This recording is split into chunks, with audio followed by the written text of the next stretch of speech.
প্রথমেই বলি 26,000 চাকরিহারা শিক্ষক শিক্ষিকার প্রতি সমব্যথী আমিও।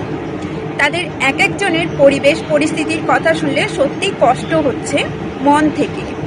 কিন্তু কিছু কিছু টিচারদের জন্য আমি আজকের কথা বলছি বা মুখ খুলছি, কদিন ধরেই বলবো ভাবছি।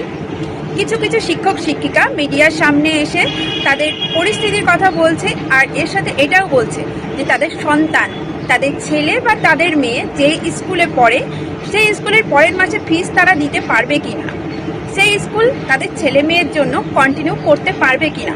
আমি ঠিক সেই সমস্ত টিচারদেরকে বলছি উদ্দেশ্য করে, আপনারা পড়ান গভর্নমেন্ট স্কুলে, জব করেন গভর্নমেন্ট স্কুলে, হাত পেতে মাস গেলে মাইনা নেন গভর্নমেন্টের কাছ থেকে, কিন্তু আপনাদের নিজেদের ছেলে মেয়েদের কেন প্রাইভেট স্কুলে পড়ান?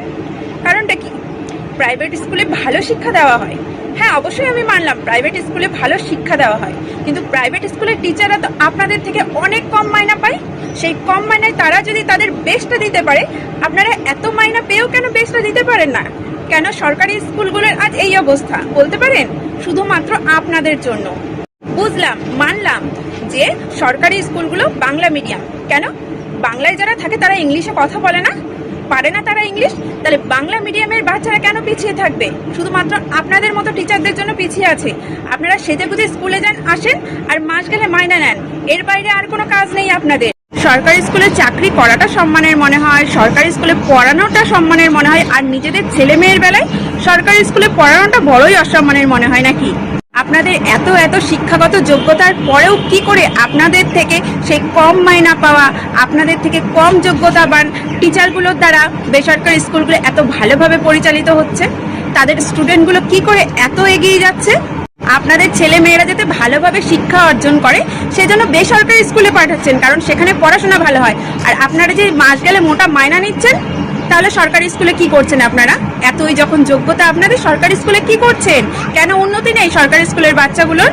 আর যদি বলেন যে আপনাদের যথাযথ যোগ্যতা দিয়েই আপনারা সরকারি স্কুলের ছেলে মেয়েগুলোকে পড়ান, আপনাদের বেস্টটা দিয়েই পড়ান, তাহলে আপনাদের নিজেদের ছেলে মেয়েগুলোকে কেন বেসরকারি স্কুলে পাঠাচ্ছেন বলুন তো? আপনাদের জন্য একদিন না থাকবে সরকারি স্কুলের ছেলে মেয়ে, না থাকবে সরকারি স্কুলগুলো, তখন কি করবেন আপনারা? আপনাদের থেকে কম মাইনায়, কম যোগ্যতায় যদি বেসরকারি স্কুলের টিচাররা অনেক ভালো পড়ান, তাহলে তো সেটা আপনাদের লজ্জা হওয়া উচিত। ভুল কিছু বললে ক্ষমা করবেন। আর একটা কথা বলি, আমি যে এত বড় বড় কথা বললাম, আমি কি বেসরকারি স্কুলের টিচার? না, আমি বেসরকারি স্কুলের টিচার না, আবার সরকারি স্কুলেরও টিচার না। আপনারা যেই যোগ্যতার জন্য এত বড়াই করছেন, আমিও সেই যোগ্যতারই অধিকারী, কিন্তু বিগত 10 বছরেও নিজের যোগ্যতা দেখানোর সুযোগ মেলেনি। আরেকটা কথা খুব শুনছি যে আপনারা আপনাদের যোগ্যতা দ্বারা চাকরি পেয়েছেন। অবশ্যই যোগ্যতার দ্বারা পেয়েছেন, কিন্তু চারিদিকে একটু খুঁজে দেখুন, আপনারা যেই যোগ্যতার জন্য এত বড়াই করছেন না, সেই যোগ্যতায় অনেক বেকার ঘুরে বেড়াচ্ছে। আসলে কি, পরিশ্রম না করলে কেউই আয় করতে পারে না। আর আপনারা যোগ্য হয়েছেন, চাকরি পেয়েছেন, কিন্তু পরিশ্রমটা একটু করুন। বেসরকারি স্কুলের থেকে সরকারি স্কুলগুলোকে এগিয়ে নিয়ে যায়।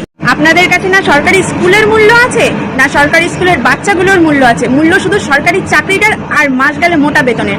সরকার আজই ঘোষণা করুক যে আপনারা বাড়িতে বসে থাকুন, আপনাদের মাস গেলে বেতন ঢুকে যাবে, আপনারা সেটাই করবেন না। আপনাদের স্কুলের বাচ্চার প্রতি কোনো ভালোবাসা নেই। আসলে নিজের যোগ্যতায় যেটা পেয়েছেন বা যেটাতে করে খাচ্ছেন, সেটার প্রতি সম্মান রাখুন নিজে, আর নিজেদের ছেলে মেয়েকেও সেটার প্রতি ভালোবাসা শেখান।